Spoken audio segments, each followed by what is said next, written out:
I'm joined by the one and only David Icke. Now, David, you have been making many predictions about World War III, and a lot of things you've been saying throughout the years have slowly been coming together.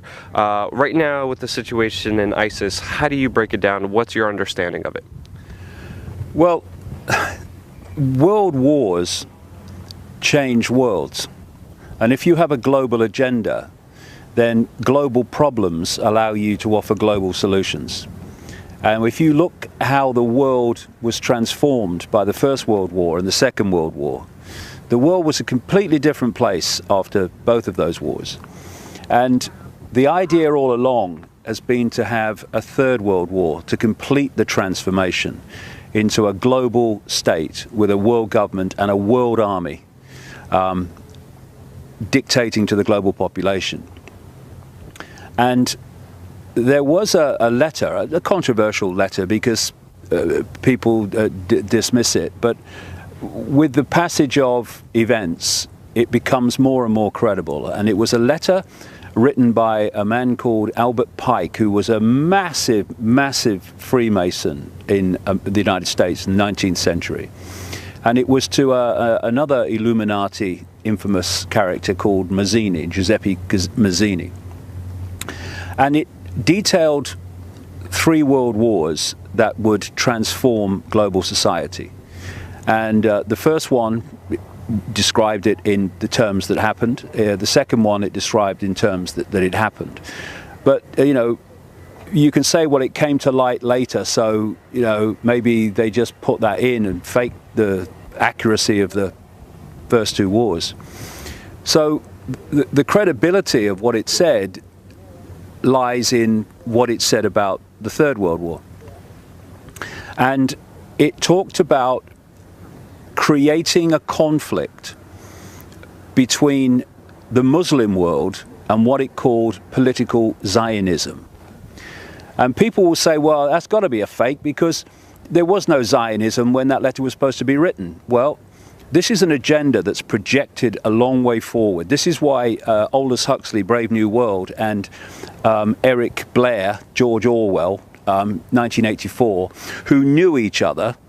Huxley taught George Orwell French at Eton College, where the royals go, and they knew each other and they became friends. And from the same sources, not least the Fabian Society in Britain, they understood the projected agenda. And we're talking there in 1932 that Huxley's book was published, 1948 that Orwell's book was published, and they are describing the society that's unfolding today at that time.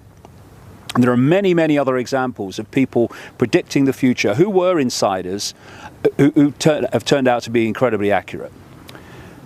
So the idea that Albert Pike would know that this Zionist movement was coming and the establishment of Israel was coming is very credible when you look at the background evidence. And of course, Zionism was established not that long after this letter was supposed to be written.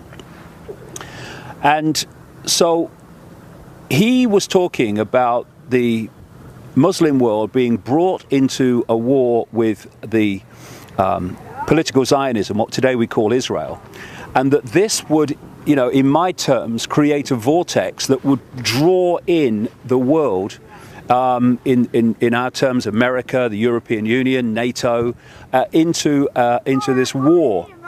And what you have now is a situation that this ISIS group has come out of nowhere, in effect, incredibly well armed, incredibly funded. I mean, I've seen figures like $2 billion at its disposal.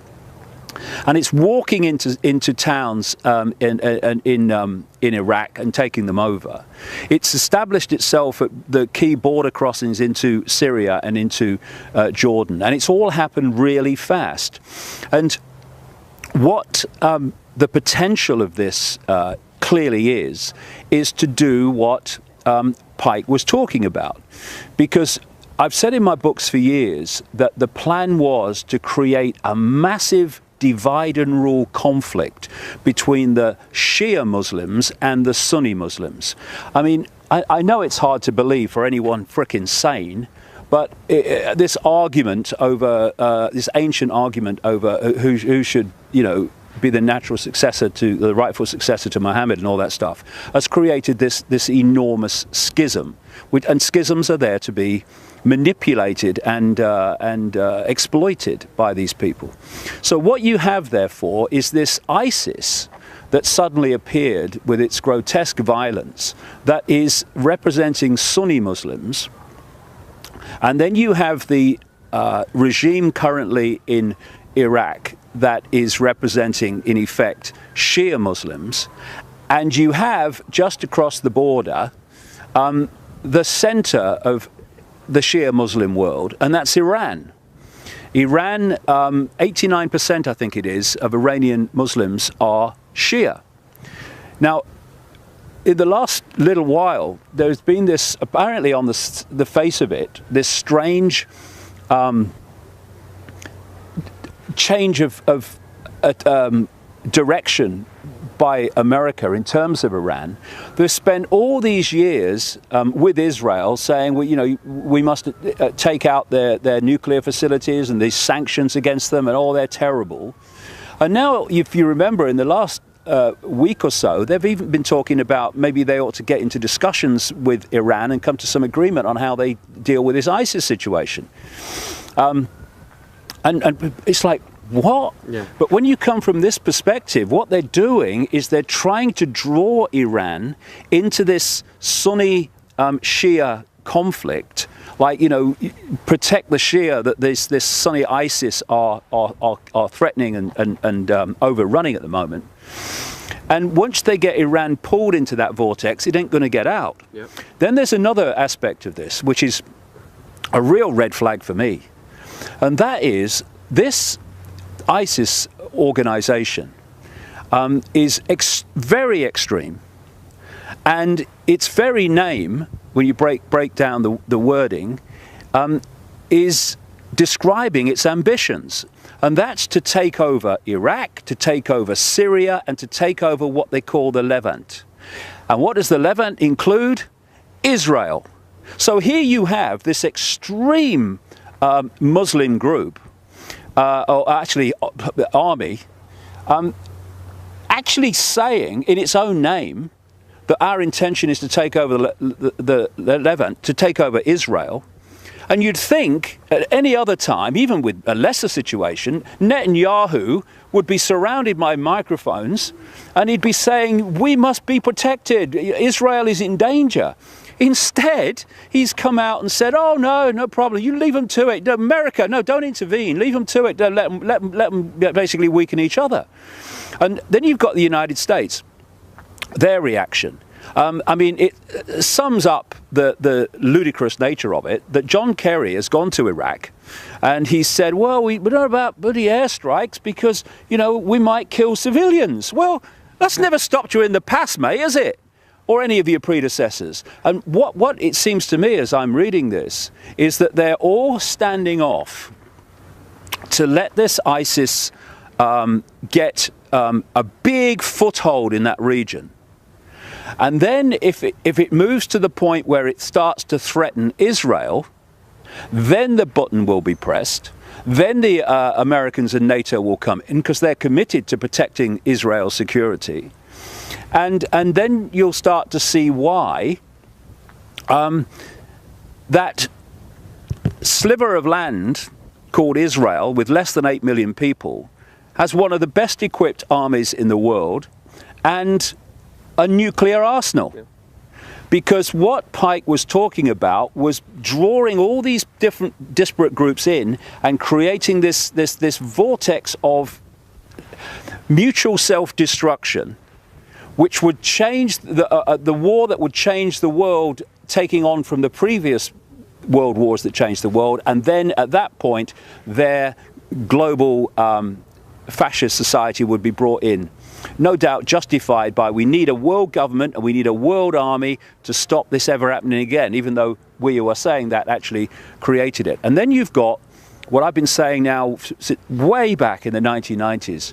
The idea is for this Third World War to involve Russia and China against the West. Yeah.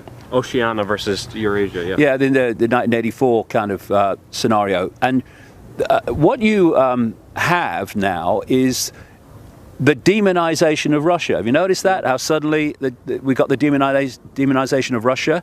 And what's opening up in the Ukraine, while all this is starting to go on in the Middle East, is another front against Russia. Because, you know, it's very easy to see how Russia can be pulled into this Middle Eastern conflict by supporting Syria, because destroying Syria is part of ISIS's agenda and American agenda and NATO's agenda. And also Iran as well. Yeah, and destroying Iran. Yeah, so and Russia would come out in support of Iran, and the same would happen with China. And so you can see how it's how the pieces in the game are being moved around to create this scenario that Pike talked about.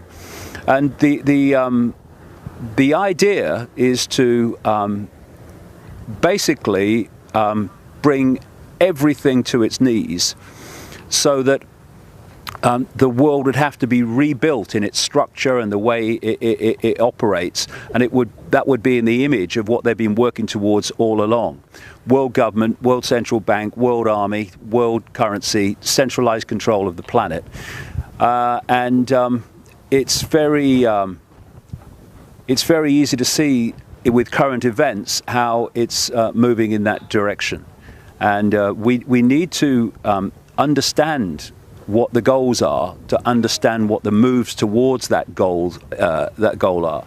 And when you look at it from this perspective, what is happening in the Middle East is not random. None of it's been random. Libya's not been random. Syria's not been random. None of it. And ISIS certainly isn't random. It's part of this long-term plan to take over the world by creating enormous chaos, to which they can offer the order out of the chaos, their order, their new world order. Problem, reaction, solution, order out of chaos. You know, they set up the problem, U.S. funds with NATO, Saudi Arabia, Qatar, ISIS in Syria to go after Assad. You know, they stop, Russia stops the U.S. from attacking them, so they find a different way. Now ISIS is running loose. Israel, for the first time ever, is saying it's not even a problem. Yeah. Meanwhile, they backed everything from the very beginning, and they're creating this awful situation. They're bringing Iran into it, meanwhile financing both sides of the situation. Iran is now fighting in Iraq, and you know, China and Russia are standing by. They're being agitated in Ukraine with the bombing in Donetsk and Slavansk right now. Ukraine is pretty much asking for Russians to come over with all the bombs that they're dropping on them. Yeah, in fact, a close aide of President Putin, who has special responsibility for Ukraine, has actually said this week that the United States is preparing for a war against Russia through Ukraine, and that what they plan is to try to take Crimea back.